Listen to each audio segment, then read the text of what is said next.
السلام علیکم۔ امید ہے آپ سب خیریت سے ہوں گے۔ میرا نام فوزیہ ہے۔ ایک روز میرا فوتگی والے گھر جانا ہوا۔ کیا دیکھتی ہوں کہ ایک لڑکا بہت ہی زیادہ رو رہا ہے۔ معلوم کرنے پہ پتہ چلا کہ جو فوت ہوئی ہیں وہ رونے والے کی والدہ تھیں۔ میں ہکی بکی ایک طرف کھڑی ہو کے سوچنے لگی کہ بھرپور جوانی کے وقت اتنا بے رحم دکھ اس نوجوان کو آدھا کر دے گا۔ مجھ سے اس کا رونا دیکھا ہی نہیں جا رہا تھا۔ اس کی چیخیں لگتا تھا قیامت لے آئیں گی۔ وہ اکلوتا بیٹا تھا اپنے ماں باپ کا۔ اچانک ایک بھائی صاحب آگے آتے ہیں۔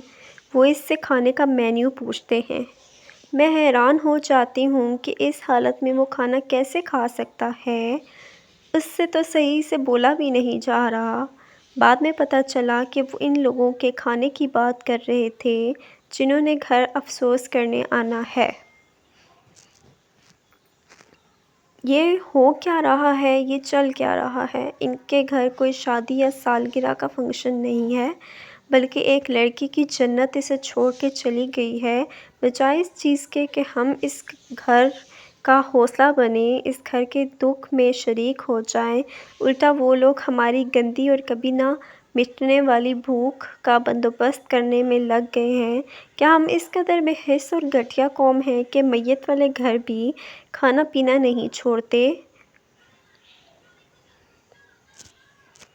اور پھر جنازے کے بعد گھناؤنا کھیل شروع ہوا، ایک ایسا کھیل جسے دیکھ کے کسی غیرت مند کو موت آ جائے مگر ہمیں نہیں آتی۔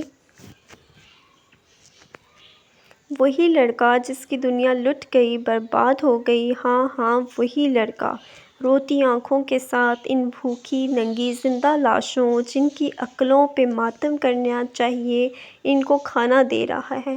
کیا ان کو شرم نہیں آتی؟ کیوں یہ غیرت سے مر نہیں جاتے؟ پھر میرے کانوں نے سنا کہ ایک آدمی نے اسی لڑکے کو آواز دے کے کہا کہ بھائی یہ پلیٹ میں لیگ پیس ڈال کے لانا۔ اف میرے خدا، یہ کون لوگ ہیں جن کے پیٹ نہیں بھرتے؟ ایسے لوگ دنیا میں ہی کیوں ہیں؟ یہ مر کیوں نہیں جاتے؟ شرم نہیں آتی اسی سے لیگ پیس مانگتے جس کی ماں مر گئی ہے، بجائے اس کے کہ تمہارا ہاتھ اس کے کاندھے پہ ہو اور حوصلہ دے رہا ہو، تمہارا ہاتھ لیگ پیس کو پڑ رہا ہے۔ کسی دانا آدمی کا قول یاد آ گیا کہ سب سے غلیظ ترین کھانا وہ ہے جو ہم میت والے گھر سے کھاتے ہیں۔ ہمیں ترس یا رحم نہیں آتا یہ دیکھ کے بھی کہ لوگ روتے ہوئے کھانا بانٹ رہے ہیں۔ میں نے ایسے لوگ بھی دیکھے ہیں جو میت والے گھر سے ناراض ہو کے چلے جاتے ہیں کہ ہمیں کھانا نہیں دیا۔